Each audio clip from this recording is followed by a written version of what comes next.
Hey, how's it going, guys? It's FanBoyAaron, and I'm back with another FanBoyAaron review, and this time I'm going to be taking a look at, you know what, give me just a second, I need to change the light. There we go, that's better. Do I need that? Why isn't that working?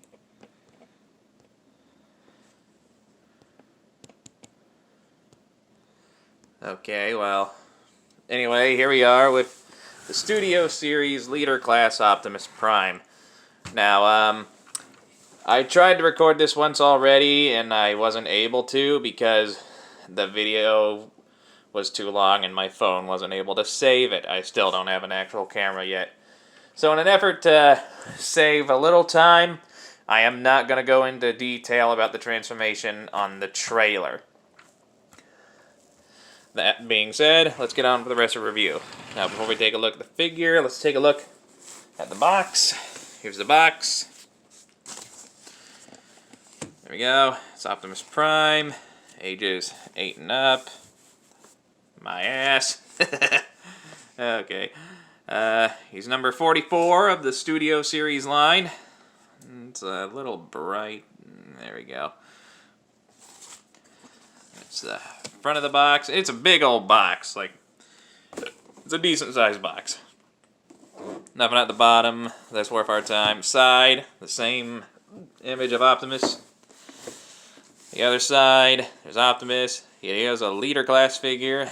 In the back of the box, some product shots, everything he comes with, and a little bio there. Optimus Prime blasts into battle using his jet wing tech to take out the driller tearing through Chicago. Alright, that's enough of the box, for now anyway. Let's get on with the main figure itself. Now, there have been a few Optimus Primes that come with a trailer, and they don't really do it for me. One of them looks totally inaccurate to the movie. The other one doesn't even have the jetpack gimmick. This one is nearly perfect. I mean, there are a few small exceptions, but as far as Optimus and the jetpack gimmick go, this is the best you're going to get as far as official figures. Now, let's take a quick look at the trailer itself. Here we have the trailer. It is just a lot of gray, unpainted plastic, unfortunately. There's a nice little molded Autobot symbol. If I can get the camera to focus, there we go. There is a lot of nice molded detail all throughout this thing. Unfortunately, the lack of paint doesn't really help. I mean, there is a little bit of color here and there, but it's mostly just a big gray brick. I'm probably going to end up sending this to my friend to have it custom painted. And all the weapons that he comes with are all stored inside the trailer, like these two guns here. The rest of the weapons are actually inside. And that said, you cannot open the back here and store things inside of it because everything everything that belongs to this figure is stored inside, and there's no bottom, so you can't fit smaller Transformers in there, unfortunately. And that does it for the trailer. Let's take a look at the main part of the figure, that being Optimus himself. And design-wise, it is very similar to the Studio Series 32 Optimus Prime. However, this one has a more movie-accurate color scheme, and I gotta say, it looks really, really good. I love what they did with this guy color-wise. Unlike the trailer, he actually has plenty of color all throughout. Like that beautiful yellowish orange with the blue flames and the red and the chrome for the front of the vehicle, as well as the smokestacks. I do appreciate that. At the bottom, you can kind of see how certain things are going to work out. With the exception of the feet, I personally think it is a very clean-looking truck mode. Now, I'm going to go ahead and attach the trailer for the size comparison. And the trailer attaches with this peg and that little hole there. It's a fairly loose fit, and the whole thing rolls fairly well. These wheels here on either side don't roll with the rest of the figure in the trailer. but it still rolls nonetheless. Now, for comparison, I think I'm in a good spot for it.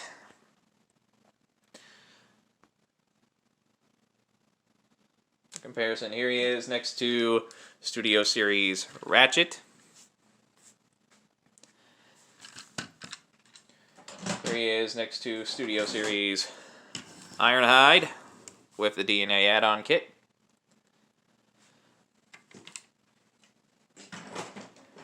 Here he is next to Studio Series Sideswipe. Might be my next Transformers review. Here he is with Studio Series Starscream, the Revenge of the Fallen one. And last but not least, here he is next to the Studio Series Movie 1 Megatron. I would do the Movie 3 Megatron, but I don't own that one, and I don't plan on getting it. Move the trailer aside for a second. And there you go.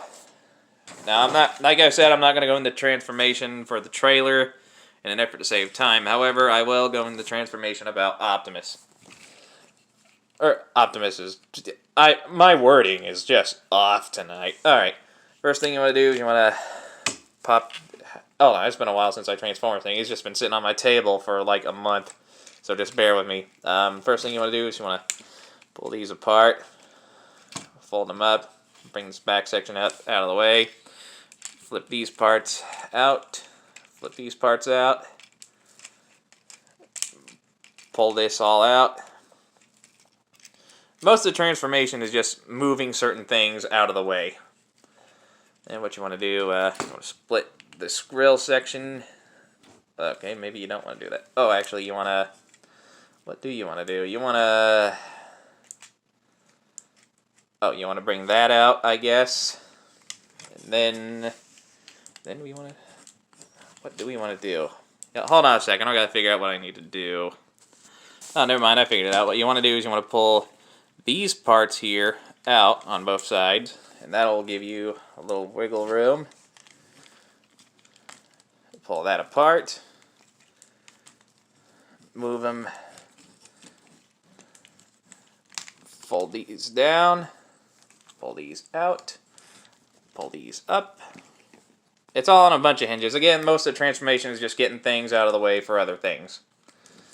Then, what do you want to do? I guess we can go ahead and pull the hips down.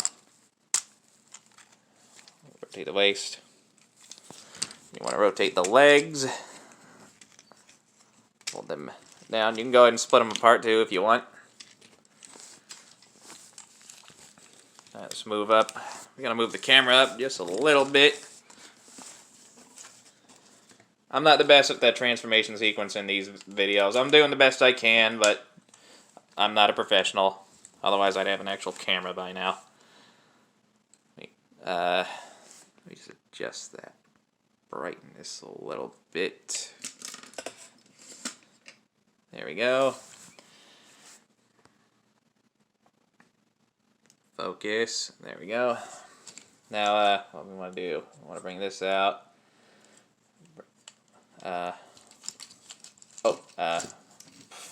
Sorry. It has been a while since I've done this. Okay, what you want to do is you want to come to the back here, fold these panels in, make sure they're flush. Bring these parts around, flush against his back, like so. You want to come around here, take these panels and fold them around his chest, like so. Then, you want to come up here. You'll notice that little slot hole there. We'll go over this little peg there. Or the slot will go into the slot hole, I mean. Again, I'm not the best at this, just bear with me. The back came undone for some reason, okay. Just put it all back. Just clip everything into place like that. Do the same thing on the other side. Rotate that up. Bring it back. Clip it into place. You can go ahead and fold the back down. These two pegs will go into those little holes right there, or tabs. Those two tabs will go in there. You fold the back up. Again, two tabs go into two holes on either side. Plug in nice and securely. You come back here. You can rotate these parts down like that. Make them flush against his back. We come back around. We're just about done. We just got to finish the arms. What you want to do is you want to bring these parts out like that. Flip up the hands. Then just wrap the arm guards around his arm. Pull the shoulder pads down. Do the same thing on the other side. Just wiggle them out of the way. Flip the arm up, or hand up. Wrap the guard around. Flip the shoulder pad down. And I think we got the robot mode done. And there we go. Here we have Optimus in his robot mode. Now let me just go ahead and transform the trailer and the comparisons really quick. Alright, here we have the trailer all transformed into his weapon stand. Now we're going to take a look at each individual thing. First we're going to take a look at Optimus himself. As you can see, design-wise, it's more or less the same as the 32 Optimus. Main difference being some coloration. And I believe this part here on his chest is different as well. I'm not entirely sure. Take a quick look. All the molded detail and the very nice coloring on the figure all throughout. Still bits of unpainted gray here and there, but still, he still looks really, really good. Silver for the windshield and the faceplate and the mask. The head is, if I can get it to focus, very movie accurate in my opinion. And please note these Autobot stickers here on his shoulders weren't there initially. I put them there. Posability, head, you can look up about that far. You can rotate all the way around. You can look down about that far. Shoulders can do full rotation. Shoulder pads move out to accommodate the arm movement. Arms go out about that far. There's a a bicep swivel.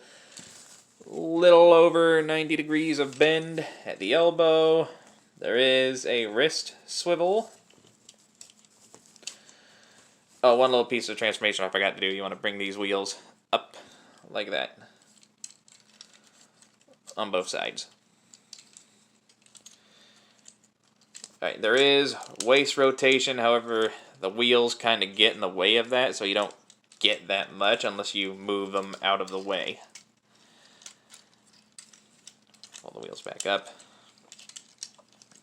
Now legs can go up that far, back, I mean, clear the wheels out of the way. Even if you do clear the wheels out of the way, you don't get that much backward movement.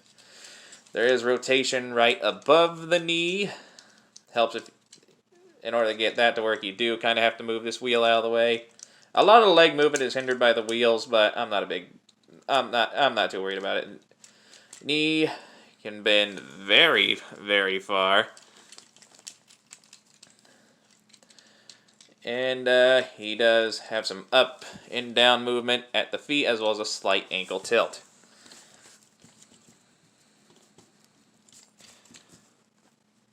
Alright, take a closer look at this thing. It is meant to be a little stand for all of his weapons. If he ever needs a weapon, he just goes up to it. As you can see, there are various ports and tabs inside that allow you to store the weapons. Allow me to go through each of the weapons. He comes with this little shield. However, the peg is set up in a way that you can't really get it to plug into his arm too well. I mean, there's no side plug-in. You can only plug in like on top, and it doesn't really work. There are add-on kits you can get that fix that problem, but as it is, there isn't much you can do about this shield. He also comes with these two guns. They are nicely molded, however, they have a very lacking amount of paint. In fact, none at all. Which is the case for most of these things. He also comes with this gun, which is the same gun he had in the first movie. I don't think he used it in Dark of the Moon, which is the movie this figure's from. He also comes with this axe, which, again, design-wise, it looks okay, but no paint kind of makes it kind of bleh. And he comes with this sword, which is the only weapon he has that has any paint on it. It doesn't look that bad. And they all connect via a 5mm port into his hand. The last thing he comes with is this jetpack. Now, there are some gaps on the inside of it, as you can see, but overall, it is not a bad-looking jetpack. There's plenty of nice molded detail all throughout. So you connect it. On the back here, you flip this part up. I'm pretty sure you have to flip this part of his back down, which means getting these things out of the way. Yeah, you want to flip that down.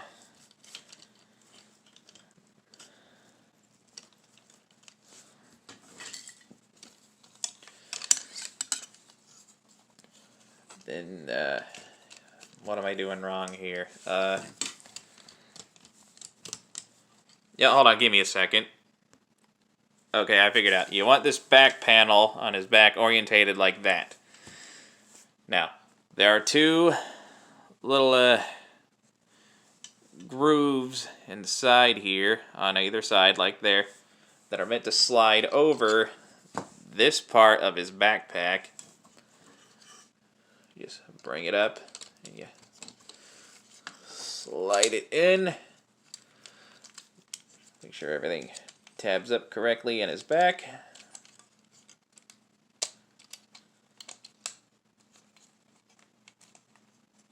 And there are tabs on the jetpack that plug in to these little parts on his actual back.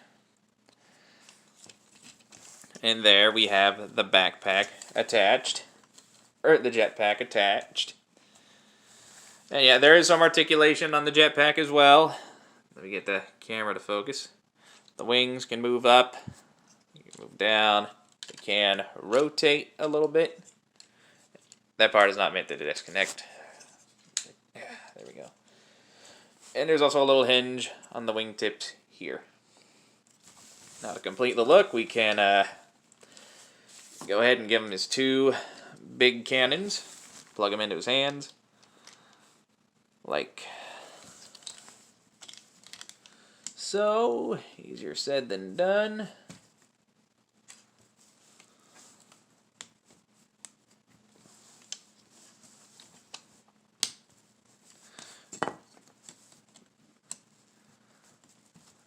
Is that right? I think that's right. Yeah.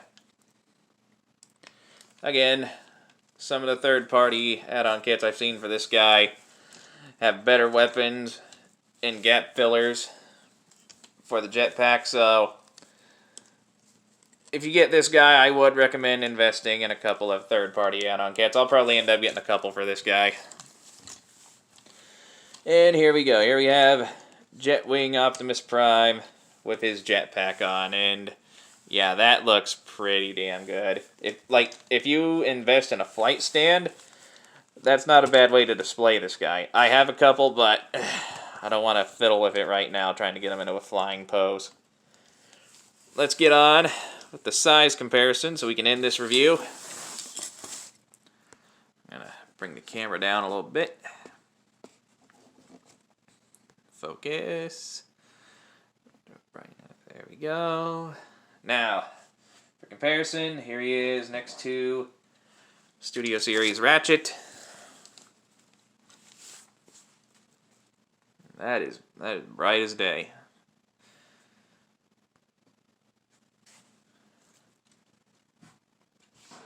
Here he is next to Studio Series Sideswipe.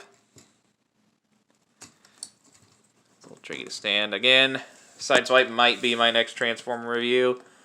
I'm still thinking about it.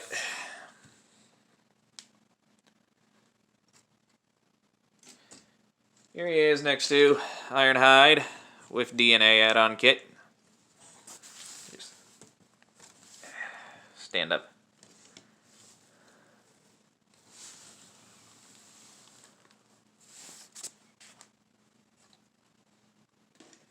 Here he is next to Starscream.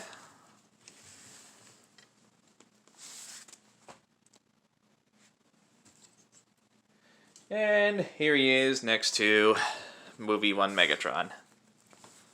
Again, I don't have Dark of the Moon Megatron, and I don't plan on getting it either. Just move it back. Megatron is a big old boy.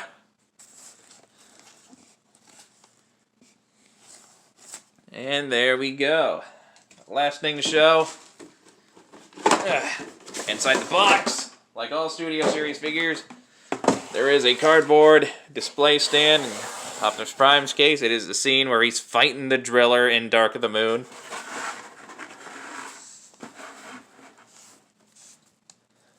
It's not my favorite of the 3 Michael Bay films, but it has its moments.